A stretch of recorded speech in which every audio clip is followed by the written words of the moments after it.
ஸ்ரீ குருவாயூரப்பன் திருவடிகளே சரணம். இந்த தசகத்தோட 4வது ஸ்லோகத்தை இன்னைக்கு பார்க்குறோம். முதல்ல வார்த்தைகளை பிரித்து சொல்லலாம், பிறகு ஒவ்வொரு வரியும் சேர்த்து சொல்லலாம். பிராக்சூரசேன விஷயே கில சித்ரகேதுஹு. प्राक्सूरसेन विषये किल चित्रकेतुः. पुत्रा गृही नृपतिरङ्गिरसप्रभावात्. पुत्रा गृही नृपतिरङ्गिरसप्रभावात्. लब्ध्वैकपुत्रमत तत्र हते सपत्नी. लब्ध्वैकपुत्रमत तत्र हते सपत्नी. सङ्घैरमुह्यत वशस्तव माययासौ. सङ्घैरमुह्यदवशस्तव माययासौ. प्राक्सूरसेन विषये किल चित्रकेतुः. पुत्रा गृही नृपतिरङ्गिरसप्रभावात्. प्राक्सूरसेन विषये किल चित्रकेतुः. पुत्रा गृही नृपतिरङ्गिरसप्रभावात्. लब्ध्वैकपुत्रमत तत्र हते सपत्नी. सङ्घैरमुह्यत वशस्तव माययासौ. लब्ध्वैकपुत्रमत तत्र हते सपत्नी. सङ्घैरमुह्यदवशस्तव माययासौ.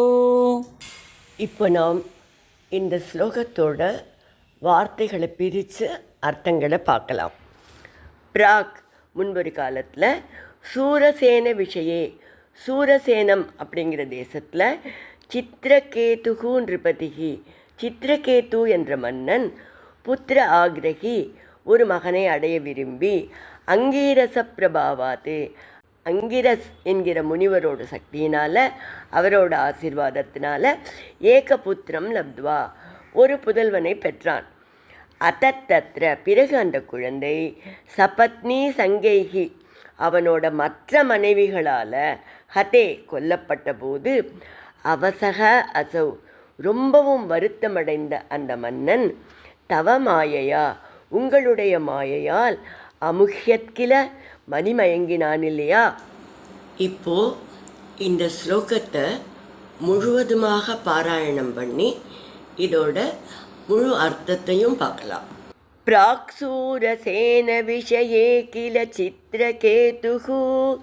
புத்ரா கிருஹீ நృపతిரங்கிரசப்பிரபாவாத். லப்த்வைகபுத்ரமத தத்ர ஹதே சபத்னி. சங்கைரமுஹ்யத வசஸ்தவ மாயயாசௌ.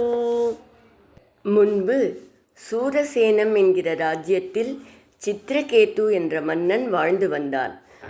பல மனைவியர் இருந்தும் அவனுக்கு குழந்தைகள் இல்லை. ஒரு மகன் பிறக்க வேண்டும் என்று மிகவும் ஏங்கினான். அங்கிரஸ் என்ற முனிவரின் அருளால் அவனுக்கு ஒரு மகன் பிறந்தான். ஆனால் அந்த குழந்தையை அவனது மற்ற மனைவியர் கொன்றுவிட்டனர்.